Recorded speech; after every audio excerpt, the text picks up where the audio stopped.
Le programme qui va suivre utilise des captures provenant de la version Super NES du jeu. Pour des raisons de compréhension, les termes spécifiques à cette version seront utilisés et parfois traduits pour la présente vidéo. Merci de votre compréhension. Aussi, le narrateur a jugé bon de nommer le personnage principal par son propre pseudonyme. Nous vous prions de bien vouloir excuser cet ego trip.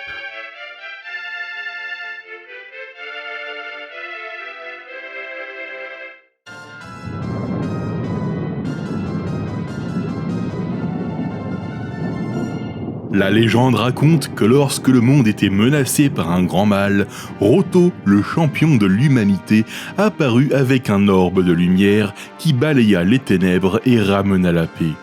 Au moment des célébrations, le héros disparut mystérieusement, laissant l'orbe au roi de Radatom.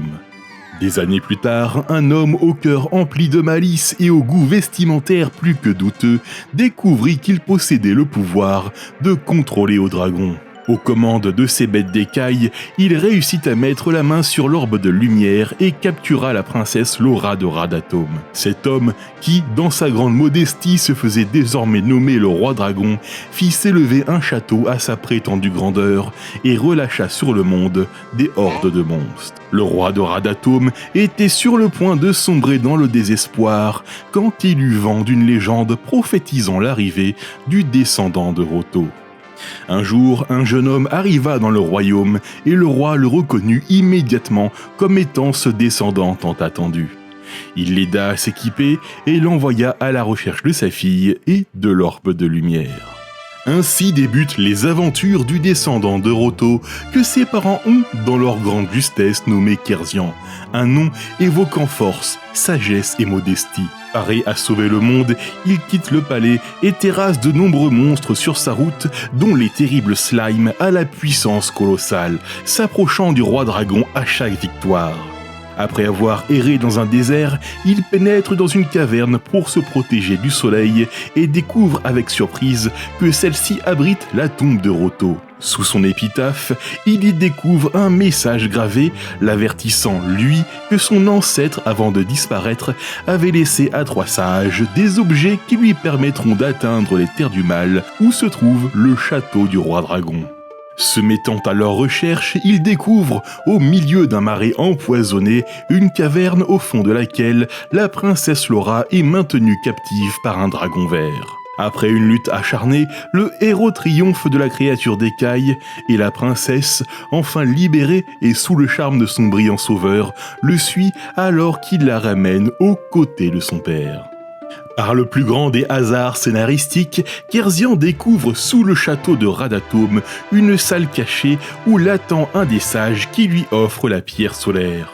Quelques jours plus tard, voyageant par monts et par vaux, il trouve un sanctuaire dans lequel il rencontre un second sage.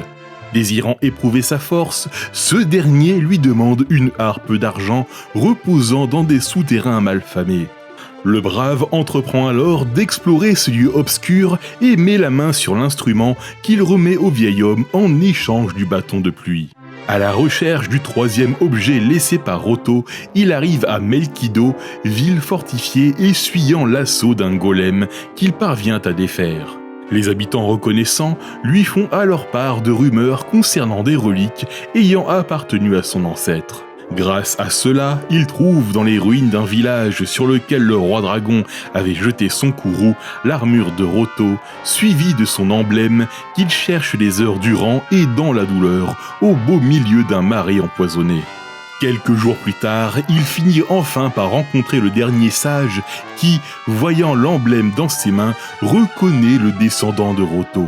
Il se saisit alors du bâton de pluie et de la pierre solaire pour créer la goutte arc-en-ciel qui permet à notre héros de faire apparaître un pont donnant accès aux terres du mal. Il traverse ce lieu maudit et entre enfin dans le château du roi dragon.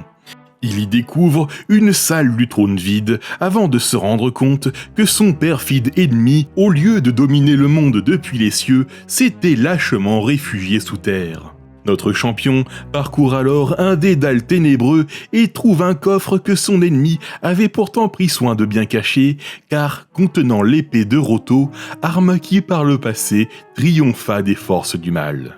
Paré des armoiries de son ancêtre, Kerzian reprend ses recherches et découvre le lieu où se terre le roi dragon. Contre toute attente, le seigneur du mal lui propose de se partager le monde.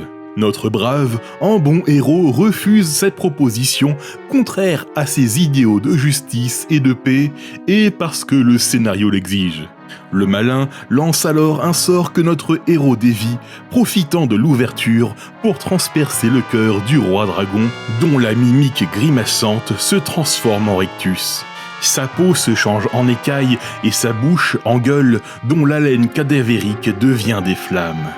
Le héros faisant désormais face à celui qui, de son ancien nom, n'était plus que dragon. Armé de son courage et surtout d'une bonne lame, Kerzian réussit finalement à terrasser la bête dont le corps sans vie laisse échapper l'orbe de lumière.